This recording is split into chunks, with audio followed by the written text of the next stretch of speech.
इस बात का फैसला होगा कि जो विधायक हैं, बहुत से विधायक जो निर्दलीय विधायक है और जो जेजेपी पार्टी के विधायक से जिन्होंने आपकी आवाज हरियाणा की राजधानी में उठाने का काम किया है। दिलूराम जी हमारे पूर्व विधायक, जिन्होंने बड़ी मेहनत करी आज की इस पंचायत को ये रूप देने के लिए। भाई विकास सारण जी, भाई गोपाल गरोड़ा जी, हमारे प्रधान जी इंद्र सिंह मोर जी, पवन कुमार जी, हमारे अनिल शुरेवाला जी, हमारे बहुत ही संघर्ष के साथी सुधीर मेहता जी, वीरेंद्र गोगैया जी, सुनीता बतान जी, सुरेश गोयल जी, सरदार बलदेव सिंह जी, एसजीपीसी के सदस्य हैं, सुभाष बख्शी जी, रामपाल प्रधान जी, सबसे पहले तो भाई आज जो हमने यहाँ पे पंचायत करी है किसान की, उसके माध्यम से हमने प्रस्ताव पारित किए। आप कितना इसको सही ठहराते हैं? आपने शायद मेरे को देखा होगा, प्रधानमंत्री जी और उन्हीं केंद्रीय मंत्री जी की उपस्थिति में मैंने हुड्डा कमेटी की सारी सिफारिशें रखी। हुड्डा कमेटी की सिफारिश थी नंबर 1, पूरे देश में मंडी सिस्टम लागू हो, हर 10 किलोमीटर में मंडी हो, जैसे हरियाणा के अंदर हमारी सरकार में बनी थी। 2, C2 खर्चे के आधार पर किसान को फसल के भाव की MSP मिले, जिसके आधार पर आज 2,500 और 3,000 धान और गेहूं की MSP निर्धारित की जानी चाहिए।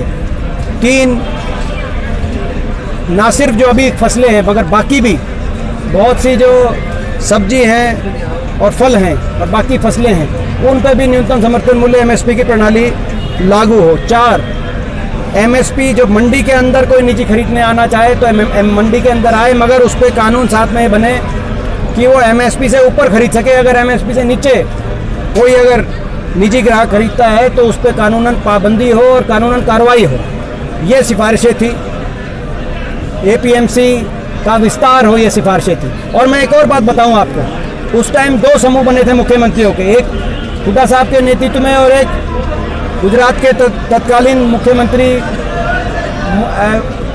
हमारे अभी देश के प्रधानमंत्री हैं मोदी जी के नेतृत्व में। वो कंज्यूमर के लिए था, ये किसान के लिए था।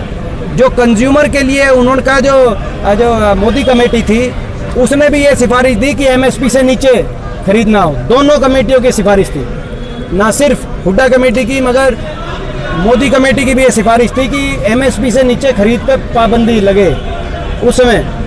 तो मैं मानता हूं कि ये भाजपा अपनी कमी छुपाने के लिए सरकार ये जो 3 कानून हैं, इन कानूनों को वापस लेते हुए किसानों की बातों को माने। दूसरा, जो 207 परिवारों ने जो कुर्बानी दी है, किसानों ने जो कुर्बानियाँ दी हैं, उन परिवारों के लिए न सिर्फ सहानुभूति के कुछ शब्द बोले सरकार, मगर उन परिवारों को कुछ आर्थिक मदद भी करे।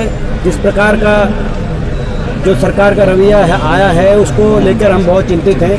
और तीसरा, जो जिस प्रकार कृषि मंत्री ने जो शब्द कहे और एक तरीके से मजाक उड़ाने की उनकी शैली रही, उससे बहुत ठेस पहुंची है, पूरे देश के किसान को बड़ी ठेस पहुंची है। उनको अपने पद पे बने रहने का कोई अधिकार नहीं है, कोई उनकी नैतिकता नहीं है। तो ये हमने आज प्रस्ताव पारित करे हैं। सरकार अपना राजहट छोड़े, जिद छोड़े। ऐसी स्थिति में देश का किसान पहुंचा है। देश के किसान ने जो संघर्ष किया है उसको हम नमन करते हैं, देश के किसान के संघर्ष को। और सरकार जल्दी से जल्दी उनकी बात माने, गतिरोध को समाप्त करे, ये प्रार्थना करते हैं। फिर से जिम्मेवारियां बढ़ी हैं, फिर से किसानों की लड़ाई लड़ने की जो हुड्डा परिवार सब पूरा देश का किसान एकजुटता से ये लड़ाई लड़ रहा है। और ये मैं एक बात स्पष्ट कर दूं, ये आंदोलन किसान का आंदोलन है, इसका नेतृत्व किसान संगठन कर रहे हैं। इस आंदोलन में शामिल किसान हैं, इस आंदोलन का कप्तान भी किसान है और इस आंदोलन का नायक भी किसान है।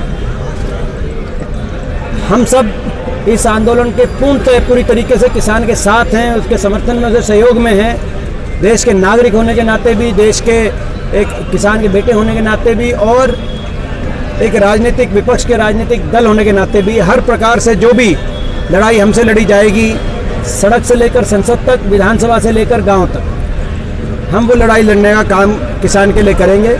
विश्वास में अगर सफल हो जाते हैं आप लोग तो मैंने जैसे कहा कि उनकी बात को कितना गंभीरता से लें। अभी मेयर के चुनाव हुए, हमने बीजेपी को हराने का काम किया। क्या बीजेपी से मिलकर बीजेपी को हरा रहे हैं? उन्होंने बीजेपी के खिलाफ कोई उम्मीदवार भी नहीं उतारने का काम किया। उससे पहले बड़ौदा में चुनाव हुआ, इस आंदोलन के दौरान 2 चुनाव हुए हैं, हमने बड़ौदा में भी बीजेपी को हराने का काम किया। हम बीजेपी को हराकर बीजेपी का मुकाबला कर रहे हैं। और ये तो उसमें भी बीजेपी और बीजेपी के जो अप्रत्यक्ष रूप से सहयोगी हैं, मैं प्रदेश की जनता से कहना चाहता हूँ, इन अप्रत्यक्ष के जो बीजेपी के सहयोगी हैं, इनको हराने का काम किया जाए, क्योंकि ये वही लोग हैं जिन्होंने पिछले 5 साल भी भाजपा का अप्रत्यक्ष रूप से साथ दिया। और लोग बीजेपी की सरकार को हरियाणा से हटाना चाहते थे, मगर दोबारा से बैकडोर से बीजेपी को सत्ता में लाने का काम किया। आगे भी इनका यही मकसद है कि किसी प्रकार से भाजपा की अप्रत्यक्ष रूप से मदद की जाए। नहीं तो अविश्वास प्रस्ताव जब आया था तो पूरे विपक्ष को एकजुटता से सरकार को झटका देने का लक्ष्य रखना चाहिए था, मगर कहीं ना कहीं यह अप्रत्यक्ष रूप से बीजेपी की मदद में इनका एक कदम गया है। ये बताइए साहब, कई मुद्दे ऐसे होते हैं। देखिए, दलाल शब्द ये अनपार्लियामेंट्री है, अशोभनीय है।